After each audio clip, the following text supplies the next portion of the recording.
नमस्कार मित्रांनो, "तू रे माझा मितवा" मालिकेच्या आजच्या भागामध्ये आता ईश्वरी येण्याची सगळीजणं वाट बघत असतात.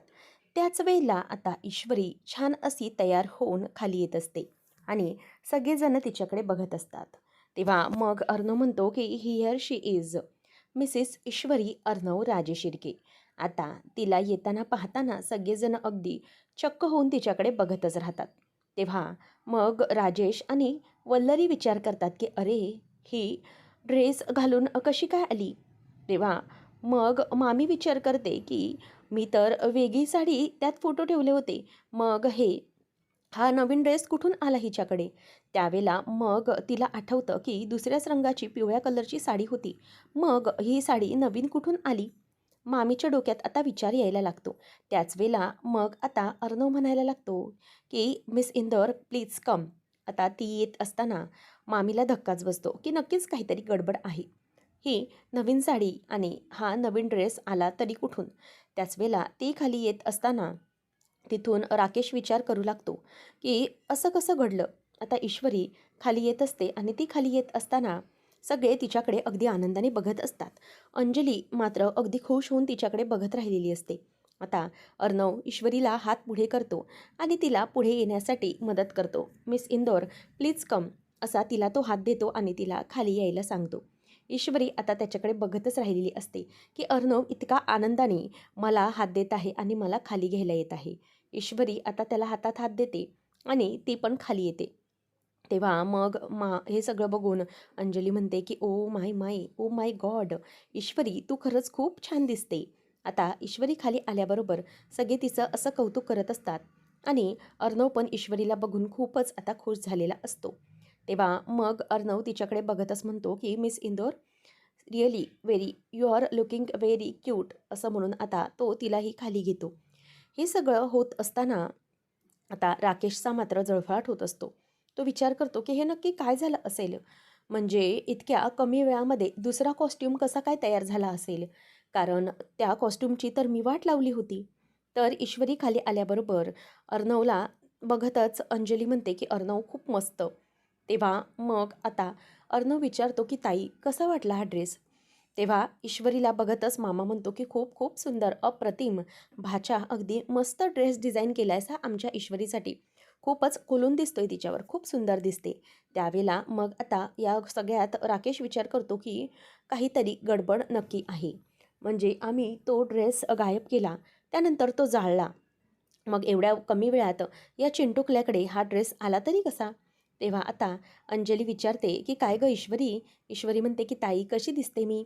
तेव्हा मग आकाश म्हणतो की अरे, सवालच नाही आहे. आमच्या वहिनीसाहेब एक नंबर दिसत आहेत. खूप सुंदर दिसत आहेत आमच्या वहिनीसाहेब. दादा, एक नंबर. आज तू पण एकदम खाली दिसतोयस. असं म्हटल्यावर आता सगळेजण हसायला लागतात. अंजली म्हणते की खरंच तुमच्या दोघांची ना आता दृष्ट काढली पाहिजे. इतके छान दिसताय हां तुम्ही दोघं. तेव्हा आकाश म्हणायला लागतो की खरंच म्हणजे दोघंही इतके छान दिसतायत, पण नक्की सरप्राईज आहे तरी कुठे? काहीच माहीत नाही आहे. म्हणजे एकमेकांना आता सरप्राईज देण्याचा दिवस आहे, तर नेमकं आता कुठे चालले ते तरी आम्हाला सांगा. असं म्हटल्यावर आता दोघंही काहीच बोलत नाहीत. त्याचबरोबर राकेश विचार करतो की आता हे दोघंजणही एकमेकांना सरप्राईज द्यायला पुन्हा बाहेर जाणार. काहीतरी केलं पाहिजे असा विचार त्याच्या डोक्यात येत असतो. त्यावेळेला मग तिथे ईश्वरी म्हणते की एक मिनिट हां, मला ना जरा नमुताईचा कॉल येत आहे. तेव्हा आता लगेचच सगळे हसायला लागतात आणि म्हणतात की हो हो, म्हणजे कुठे जायचं आहे ते सांगू नका, हरकत नाही. तुम्ही दोघं जा, एन्जॉय करा, असं सगळेजण म्हणत असतात. त्यावेळेला मग ईश्वरी म्हणते की एकच मिनिट मी जरा बाजूला जाऊन येते अर्णव सर. सगळे अर्णवच्या बरोबर असतात. ईश्वरी बाहेर येते आणि विचारते की नमुताई बोल. अगं मला सगळं अरेंजमेंट झालं आहे ना हॉटेलचं, काही प्रॉब्लेम तर नाही ना? म्हणजे मला तर असं वाटतं की नक्की काहीतरी गडबड झाली नाही आहे ना? इथून पुढे मी फोनवर कॉन्टॅक्ट करू शकणार नाही कारण सरांना घेऊन मी बाहेर पडत आहे. तेव्हा नमू म्हणते की इशू अगं एकदा ऐकून घे मी काय बोलते. म्हणजे मला आईचा कॉल आला होता. आई हॉस्पिटलमध्ये आहे. पण मला आईने सांगितलं की तिला काहीतरी विचित्र वाटतंय, त्यामुळे कोणीही घराबाहेर पडू नका. म्हणजे मी पण आता क्लाउड किचनवरून घरी आले. तेव्हा मला आई बोलली की कुठेही बाहेर पडू नको, तिला जरा विचित्र वाटत आहे. म्हणजे ना तिला असे वेगळे काहीतरी संकेत मिळत आहेत की काहीतरी चुकीचं घडणार म्हणून. तेव्हा मग लगेचच नम्रता म्हणायला लागते की बरं ठीक आहे. तेव्हा मग आता ईश्वरी म्हणते की अगं असं काही नसेल आणि ताई तुला माहिती आहे ना आज माझ्यासाठी किती इम्पॉर्टंट दिवस आहे. मला आज सरांना महत्त्वाचं सांगायचं आहे. त्यामुळे मला अशी गडबड करून चालणार नाही. मला सरांना सांगावंच लागेल माझ्या मनातलं जे काही आहे ते. आणि आईचं म्हणशील ना तर आईने मला आज वाढदिवसाच्या दिवशी पाहिलं नाही आहे ना, म्हणून तिच्या मनामध्ये जरा भीती असेल किंवा तिला जरा काहीतरी विचित्र वाटत असेल. हरकत नाही, मी आईला कॉल करते आणि तिच्याशी बोलून घेते. म्हणजे कसं आहे ना, तिला पण बरं वाटेल किंवा मी तिला माझा फोटो तरी पाठवते, म्हणजे तेवढंच तिला बरं वाटेल. तेव्हा मग नमू म्हणते, की "ठीक आहे, इशू, पण काळजी घे. म्हणजे आई जे काही बोलली त्यावर विचार कर." तेव्हा मग ईश्वरी म्हणते, की "हो, चालेल." तर इथे आता अर्णव म्हणत असतो, की "मला पण रिअली माहीत नाही आहे, की ईश्वरी मला काय सरप्राईज देणार आहे ते." आणि तेवढ्यातच ईश्वरी ही विचार करत असते. नमूचा कॉल झाल्यानंतर अर्णव तिच्याकडे बघतो आणि विचारतो, "मिस इंदौर, काय झालं? म्हणजे तू अशी गप्प का बरं बसली?" तेव्हा अर्णव त्यांच्याकडे बघतच राहतो आणि राकेशचंही लक्ष असतं. ईश्वरी आता म्हणते, की "नाही, ॲक्च्युली त्याचं काय झालं, की आई आज हॉस्पिटलमध्ये आहे ना बाबांसोबत, म्हणून तिला आपल्याला भेटता आलं नाही. त्यामुळे तिला जरा वाईट वाटतं. आपण एक काम करूया का? अर्णव सर, आपण एक सेल्फी काढून आईला पाठवूया का? म्हणजे ना आईला तेवढंच बरं वाटेल. तेवढं तीही खुश होऊन जाईल." तेव्हा मग आता लगेचच तो म्हणतो, की "बरं, sure, why not miss Indore. ये, आपण सेल्फी क्लिक करूया." तेव्हा मग लगेचच तो म्हणतो, की "डोंट वरी, आपण एक फोटो काढूया आणि मग आईला पाठवूया." आता दोघंजणही त्यांचा एक सेल्फी क्लिक करत असतात आणि ते दोघं फोटो काढत असताना राकेश मात्र रागाने त्यांच्याकडे आता बघत असतो. त्यावेळेला मग तो म्हणतो, की "ओके, चला मिस इंदौर, आपण निघूया का आता?" तेव्हा मग मामा म्हणतो, की "बरं, आता निघा, लवकर निघा आणि हो, लवकर परत येण्याची घाई करू नका. स्वतःबरोबर एकदम चांगला वेळ घालवा. दोघंही एकमेकांबरोबर खूप मस्त वेळ घालवा. एन्जॉय करा आणि मग सावकाश या." तेव्हा मामा हा त्यांना बाय करतो. दोघंही बाहेर पडतात. ईश्वरी म्हणते, की "अर्णव सर चला." तेव्हा मग अर्णव म्हणतो, की "मिस इंदौर, मला सांगशील म्हणजे कुठे जायचं आहे? कसं आहे ना, तसं मला ड्राईव्ह करायला, बरोबर ना? नाहीतर मला समजेल कसं?" तेव्हा मग ईश्वरी म्हणते, की "सर, अहो कशाला काळजी करताय? म्हणजे मी सांगते ना तुम्हाला काय करायचं आहे. तुम्ही गाडी सुरू तर करा. कुठला रूट आहे, कसं आहे, ते सगळं मी तुम्हाला सांगेन. डोंट वरी." तेव्हा मग अर्णव आता म्हणतो, की "okay, as you wish birthday girl." असं म्हणून आता तो तिथे गाडीत बसतो. राकेश त्यांच्यावर लक्षच ठेवून असतो. आता राकेश म्हणतो, की हे दोघं एकमेकांना सरप्राईज द्यायला निघाले आणि मग तो बाहेर आल्यावर त्याच्या माणसांना कॉल करून सांगतो, की "तुम्हाला गाडीचा नंबर पाठवलाय मी. लक्षात द्या आणि नीट बघा." आणि हो, एक गोष्ट, आता ते दोघंजणही जस्ट बाहेर पडले आणि काय करायचं आहे तर आता येणाऱ्या चौकामधूनच त्यांच्यावर लक्ष ठेवावं लागेल. समजलं? येत्या चौकामधूनच त्यांना तुम्हाला पाठलाग करायचा आहे. जर पुढे ते निघून गेले तर मात्र मलाही माहीत नाही हां, ते कोणत्या रूटला जातील. त्यामुळे आता येणाऱ्या चौकापासूनच त्यांच्यावर लक्ष ठेवायला सुरुवात करा, की ते कुठे जात आहेत. त्यांचं काय रूट आहे ते मलाही माहीत नाही. त्यावेळेला मग आता इथे मनातच राकेश विचार करतो, की जा. ईश्वरी, अर्णव दोघंजणही एकदम मस्त जा. बघा आता तुमच्या पुढ्यात काय वाढून ठेवलं आहे ते. चिंटूकल्या, तुला ईश्वरीला सरप्राईज द्यायचं आहे ना तुझ्या? बघ आता तुलाच एक मोठं सरप्राईज मिळणार आहे. तू जिवंतच राहणार नाही आणि मग पुढे काय होणार ते बघ. फक्त एवढीच प्रार्थना आहे देवाकडे, की माझ्या इंदोरी जिलेबीला जराही खर्चटलं नाही पाहिजे. ती अशीच्या अशी माझ्या मिठीत आली पाहिजे. हा चिंटूकल्याचं जे काही व्हायचे ना ते होऊ दे, पण माझ्या मिस इंदौर म्हणजेच माझ्या ईश्वरीचे नाही. ती अशीच माझ्या मिठीत आलीच पाहिजे. तर इथे आता तो खूप खुश असतो. पण लावण्या आणि वल्लरीत भांडणं लागतात. मग वल्लरी ओरडून म्हणते, की "अगं लावण्या, तुला हे सगळं करण्याला कोणी सांगितलं होतं? काय गरज होती हे सगळं करण्याची? अगं मी तुला सांगितलं होतं का नुसता आगाऊपणा करायला? म्हणजे मी जे करायचं आहे ते तुम्ही उलटंच करून टाकलं." तेव्हा लावण्य म्हणते, की "ओ मामी, एकतर ना तुम्ही आम्हाला कॉन्फिडन्समध्ये घेऊन काहीच प्लॅनिंग सांगितलं नव्हतं. तुम्ही तुमचं तुमचं काहीतरी करत होतात. मग मला कसं समजेल, की नेमकं काय करायचं आहे ते?" त्यावेळेला आता वल्लरी म्हणते, की "हो, पण तुला नसता आगाऊपणा करायला सांगितला तरी कुणी होता? मी माझं काहीतरी केलं होतं असं सांगितलेलं ना मी तुम्हाला. मग तुम्हाला प्लॅन करण्याची काय गरज होती सांगा मला?" तेव्हा हा प्लॅन फिसकटला. समजलं? काहीच झालं नाही. हाताला फक्त माती लागली असं मामी म्हणते. तेव्हा मग लावण्य म्हणते की हो, आम्ही ना काहीतरी प्लॅनिंग तरी केलं होतं प्रॉपर, मी आणि जीजूंनी मिळून. पण तुम्ही काय केलं होतं? तुम्ही काहीच केलं नाही. तुम्ही फक्त आम्हाला सांगितलंच नाही काय करणार, तर ते कळणार तरी कसं होतं ना? तेव्हा मग सांगा आता, तुम्ही काय प्लॅनिंग करणार होतात ते आता मला सांगा. तेव्हा वल्लरी म्हणते की जाऊ दे, आता ते फसलं ना, मग सांगून काहीच फायदा नाही. अगं लावण्य, मी म्हणते तसं प्लॅनिंग झालं असतं ना, तर आनंदाने नाचली असतीस, तू नाचली असतीस. मग लावण्य म्हणते, मग सांगा ना काय आहे ते? मला तुम्ही सांगायलाही तयार नाही आहे. तेव्हा मग वल्लरी म्हणते की राहू दे, आता मी काहीच सांगणार नाही आहे. आणि कसं आहे ना, किती काही झालं तरी आता तुम्ही दोघं फसलायत, माती खाल्ले हे कळलं आहे ना. चल आता ना मला तुझ्याशी पुढे बोलण्याची इच्छा नाही, त्यामुळे जाऊ दे, आता फोन ठेवून दे, पुढे आता काहीच बोलायचं नाही आहे मला. असं म्हणून ती फोन ठेवते आणि लावण्य पण तिच्यावर चिडलेली असते. दोघेही फोन कट करतात आणि लावण्य म्हणते की मूर्ख मामी, माझं डोकं फिरवून टाकलं. वल्लरी मनात म्हणते की जर आता आजचा हा प्लॅन एक्झिक्यूट झाला असता ना, यांनी माती खाली नसती तर आता आम्ही तिघंजणही बसून मस्तपैकी पार्टी करत असलो असतो. पण आता ते ईश्वरी अर्णव पार्टी करणार. दोघंही आता गाडीने निघालेले असतात.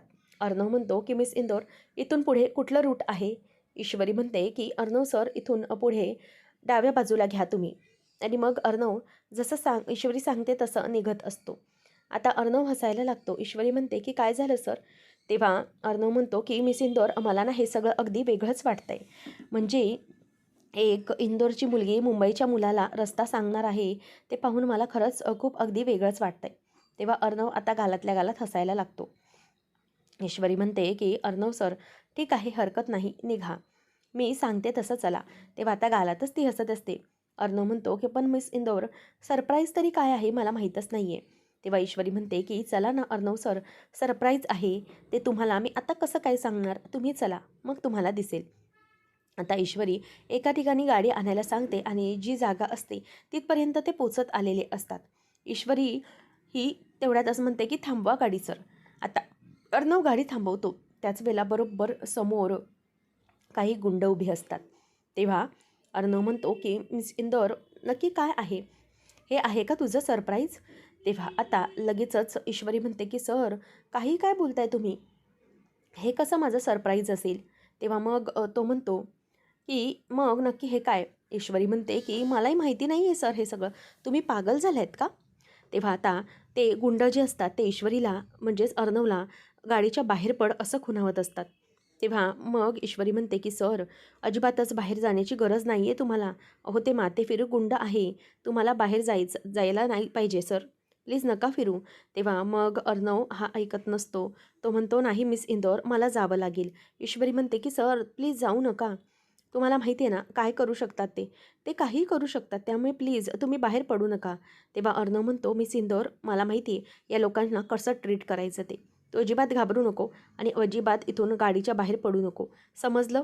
तेव्हा ईश्वरी म्हणते की सर प्लीज मी तुम्हाला सांगते ना, अहो नका नका ऐकू प्लीज यांचं, प्लीज गाडीतच थांबा. तेव्हा मग अर्णव म्हणतो की मिस इंदोर, तू इथून गाडीच्या बाहेर पडायचं नाही, समजलं? तिथेच थांब, मी बघतो यांचं काय करायचं ते. आता अर्णव आता डॅशिंग हिरोसारखा गाडीच्या बाहेर एंट्री घेतो. ते सगळेजण बघत असतात आणि मग अर्णव हा बाहेर पडल्यानंतर विचारतो की काय, कोणी पाठवलं आहे तुला? माझ्या कुठल्या कॉम्पिटिटरने पाठवलं आहे की? असं विचारल्यावर ते सगळेजण आता अर्णवकडे रागाने बघत असतात. तेव्हा मग आता अर्णव म्हणतो की नक्की सांगा, काय आहे, कशासाठी आले तुम्ही इकडे? त्यावेळेला आता ते तिन्ही गुंड अर्णवकडे असतात. अर्णव म्हणतो की तुम्हाला कळत नाही आहे, तुम्ही कोणाशी पंगा घेताय ते. त्यामुळे आता तुम्हाला जर स्वतःला मारायचं म्हणजे स्वतःची वाट लावून घ्यायची असेल तर ठीक आहे. आता माझ्या लक्षात आलं की तुम्हाला कोणी पाठवले ते. त्यावेळेला ते गुंड म्हणायला लागतात की आलं ना लक्षात, कोणी पाठवलं ते. मग चल आता ढगात जायला तयार राहा. आणि ते आता अर्णवकडे रागाने बघतात आणि अर्णवला ते मारायला समोर येत असतात. ते म्हणतात की आता एक गोष्ट लक्षात ठेव, तू काही आज जिवंत राहणार नाहीस, त्यामुळे तुला आता मरावंच लागेल. त्यावेळेला आता अर्णव हा स्वतःचं ब्लेझर काढून गाडीवर टाकतो आणि नंतर मग ते स्वतःची हिरोसारखी स्टाईल करत हाताचे जे स्लीव्स असतात ते फोल्ड करून घेत असतो.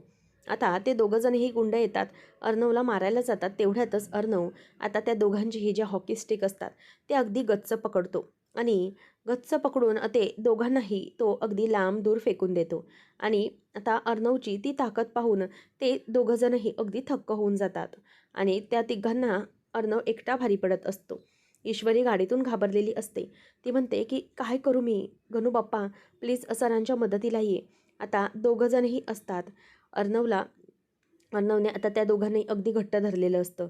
ते त्याच्या हातातून ती काठी सोडवण्याचा प्रयत्न करत असतात. परंतु अर्णव हा त्यांना काही दाद देत नसतो. ईश्वरी म्हणते की नाही, हे असं व्हायला नको. प्लीज प्लीज गणूबाप्पा काहीतरी कर. माझ्या सरांना वाचव. मी काय केलं हे सगळं? सरप्राईजच्या नावाखाली हे काय सुरू आहे? ती खूप घाबरलेली असते आणि मग म्हणते की नाही, काही झालं तरीही माझ्या अर्णव सरांना काही व्हायला नको. मला खूप भीती वाटते. कोण असतील हे लोक? तेव्हा अर्णव आता त्यांना मारायला सुरुवात करतो. त्यांच्यात मारामारी सुरू होते.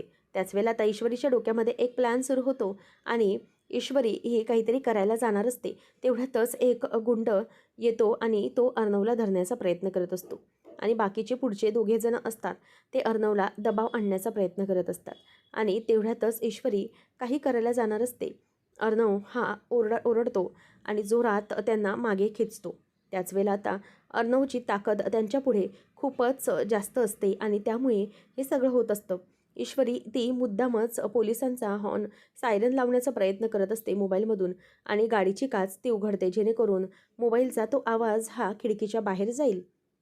तेवढ्यातच आता अर्णव त्या दोघांशी लढत असताना, मारामारी करत असताना मागूनच एक गुंड येतो आणि त्याचं लक्ष अर्णववरती असतं. आता ईश्वरी खूप घाबरलेली असते. ती अर्णव सर प्लीज प्लीज मागे बघा असं ओरडत असते. त्याच वेळेला तो गुंड धावत धावत येतो आणि तो अर्णवच्या डोक्यात असं मागून काठी घालतो. आता ती काठी घातल्यामुळे त्याला जोरात लागतं आणि तो आई ग असं जोरात कळवळतो. ईश्वरीला ते पाहून खरंच खूप त्रास होतो. ईश्वरी हे बघते म्हणते की सर. तेवढ्यातच अर्णव आता मागे गाडीवर जाऊन धडकतो आणि तिथेच खाली बसतो. ईश्वरी म्हणते की सर काय झालंय तुम्हाला? सर प्लीज उठा ना. असं म्हणून आता तो तिला उठवण्याचा प्रयत्न आवाज देत असते. तर तेवढ्यातच ईश्वरीने इथे गाडीच्या म्हणजे सगळेजण हसत असतात आणि हसत असताना म्हणतात की गेलं, आता याचं काम आपण तमाम करायचं. तेवढ्यातच मग इथे घरात सगळेजण म्हणत असतात की ईश्वरी आणि अर्णव हे दोघंजणही आता एकमेकांसोबत फार मजा करत असतील ना. तर राकेश विचार करतो की यांचं काय झालं अजून अजून कसला मेसेज कसा आला नाही. नक्की आतापर्यंत काम संपलं पाहिजे होतं. यांनी काम केलं की नाही केलं? नक्की काय केले काय माहिती? असं राकेश आता मनातच म्हणत असतो. तेव्हा अंजली म्हणते की मामा दोघांचं कसं झालं आहे ना, म्हणजे दोघं एकमेकांच्या प्रेमात आहेत पण दोघांनाही माहीत नाही. आता अर्णवला तर समजतंय की त्याचं ईश्वरीवर प्रेम आहे, परंतु ईश्वरीलाही कळत नाही आहे की म्हणजे अर्णववर तिचं किती प्रेम आहे. पण हे सगळं बघणं किती वेगळं आहे ना. दोघं अगदी नवरा बायकोसारखी वागतायत आणि मला तर असं वाटतंय ना की आपण जाऊन सांगायला पाहिजे ईश्वरीला की चिंटूचं ना तुझ्यावर खूप प्रेम आहे खरंच. आणि मग अर्णवलाही समजत नाही आहे की ईश्वरी पण त्याच्यावर किती प्रेम करते. तेव्हा आता हे सगळं झाल्यानंतर रागाच्या भरातच राजेश तिच्याकडे बघतो आणि म्हणतो की किती मूर्ख आहे ध्यान. म्हणजे ना एक ठेवून द्यावीशी वाटते. इतकी वायफळ बडबड कशी करू शकते काय माहिती. त्या दोघांना एकत्र आणण्यासाठी हिचे प्रयत्न सुरू आहेत. तेव्हा मग मामाला अंजली सांगते की मला वाटतंय ना मामा की आपण हे सगळं त्यांना सांगितलं पाहिजे. म्हणजे ईश्वरी आणि अर्णव यांना एकत्र आणण्याचं काम मात्र आपण केलं पाहिजे. आता माहीत नाही ईश्वरी अर्णवला काय सरप्राईज देणार आहे ते, पण आपण हे सगळं व्यवस्थितपणे केलं पाहिजे. तेव्हा मामा आता म्हणत असतो की हो, म्हणजे दोघांचंही काम अगदी व्यवस्थितपणे होऊन जाईल नाही आणि त्यांची संसाराची गाडी आणखीनच रुळावर येईल. नाही म्हणजे दोघंही आहेत व्यवस्थित, पण तरी पण. तर इथे ईश्वरीच्या डोक्यात पटकन एक आयडिया आल्यामुळे ती आता तेवढ्यातच सायरन वाजवत असते आणि तो हॉर्न पोलिसांचा हॉर्न वाजल्यामुळे आता सगळेजण घाबरलेले असतात. इथे मामा आणि वल्लरी हे दोघंजण एकमेकांकडे बघत असतात, कारण की वल्लरीच्या मनात अजिबातच ते नसतं. तेव्हा आता पटकन अर्णवला ते धरायला जाणार पोलिसांचा सायरन वाजतो आणि ते घाबरतात. गुंड म्हणतात की अरे बापरे, इथे पोलीस कसे काय आले? जर इथे पोलीस आले तर आपली वाट लागून जाईल. चला चला लवकर चला असं म्हणून आता ते गुंड तिकडून पळून निघून जातात. ईश्वरी आता गाडीच्या बाहेर पडते आणि अर्णवला उठवते. अर्णव सर प्लीज उठा, प्लीज उठा असं ती आता बोलायला लागते. ईश्वरी म्हणते की सर प्लीज उठा ना, काय झालंय तुम्हाला? ती आता खूप रडत असते. गुंड निघून गेलेले असतात. ईश्वरी म्हणते की सर उठा उठा प्लीज उठा, असं तुम्ही झोपू नका, प्लीज उठा सर. असं म्हणून ती आता त्याला उठवण्याचा प्रयत्न करत असते आणि म्हणते की सर थांबा ना, प्लीज उठा ना. तेव्हा आता पटकन जाऊन पाणी घेऊन ती अर्णवच्या डोक्यावरती चेहऱ्यावरती सगळीकडे पाणी घालू लागते, जेणेकरून अर्णवला शुद्ध येईल. आता अर्णवला शुद्ध आलेली असते. ती म्हणते की अर्णव सर, तुम्ही ठीक आहात ना? तुम्हाला काही झालं तर नाही ना? तेव्हा आता अर्णव म्हणतो की मिस इंदोर, ईश्वरी म्हणते की अर्णव सर, मलाही काही कळत नाही आहे की नक्की काय होतं आहे. प्लीज उठा, पण तुम्ही प्लीज उठा, असं म्हणून ती आता त्याला उठवत असते. त्यावेळेला आता अर्णव म्हणतो की मिस इंदोर, म्हणजे मला काहीच कळत नाही आहे. तेव्हा त्याच्या डोळ्यावरती पाणी मारते. अर्णव म्हणतो की ठीक आहे, me don't worry miss Indore, इतकी घाबरू नको. ईश्वरी म्हणते की सर, हे काय झालं ना, मला खरंच कळत नाही आहे.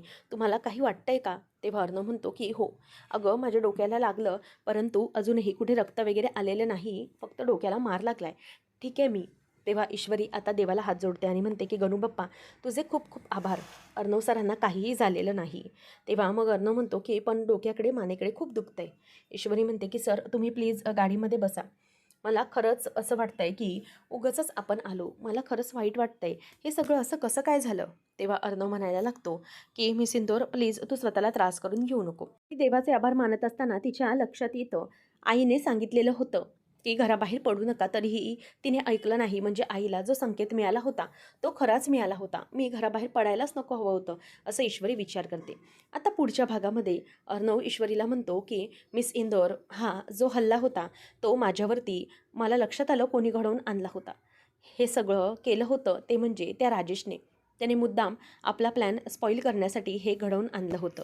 आता हे ऐकल्यावरती ईश्वरीला जबरदस्त धक्का बसलेला असतो आणि तिला तेवढाच त्याचा रागही येत असतो. तरी इथे आता वल्लरी ही विचार करते की आता बस झाले हे लुटूपुटूचे खेळ. आता डायरेक्ट ईश्वरी तर अर्णवला नाही, पूर्ण राजे शिर्के कुटुंबासमोरच मला ईश्वरीच्या आईचं जे सत्य आहे ते आणलं पाहिजे. आता फक्त ते दोघंजणच नाही तर पूर्ण कुटुंब, पूर्ण राजे शिर्के कुटुंबासमोर मला हा दणदणीत बॉम्ब फोडावा लागेल. आणि जोपर्यंत हे होणार नाही ना, तोपर्यंत सगळ्यांच्या मनातून ईश्वरी मात्र कधीच जाणार नाही. आणि हे मी आता लवकरात लवकर करणार म्हणजे करणारच, असा ती विचार करत असते. अर्णव ईश्वरी घरी येतात तेव्हा मामा आणि सगळे धावत जातात आणि विचारतात की अरे ईश्वरी, अर्णव, तुम्ही दोघं आलात? तेव्हा मग राकेश अगदी त्यांना मुद्दाम खोड काढत विचारतो की ईश्वरी, अर्णव, अरे तुम्ही दोघं गेलात त्या हिशोबाने फार लवकर आलात रे, म्हणजे खूप लवकरच तुमचा प्लॅन आटोपलेला दिसतो, असं राकेश त्यांना बोलून दाखवतो. त्यामुळे आता राकेशकडे रागानेच अर्णव आणि ईश्वरी बघत असतात. आता अर्णव नेमका पुढे काय करणार हे पाहणं रंजक ठरणार आहे. अशाच अपडेट्ससाठी चॅनलला सबस्क्राईब करा. धन्यवाद.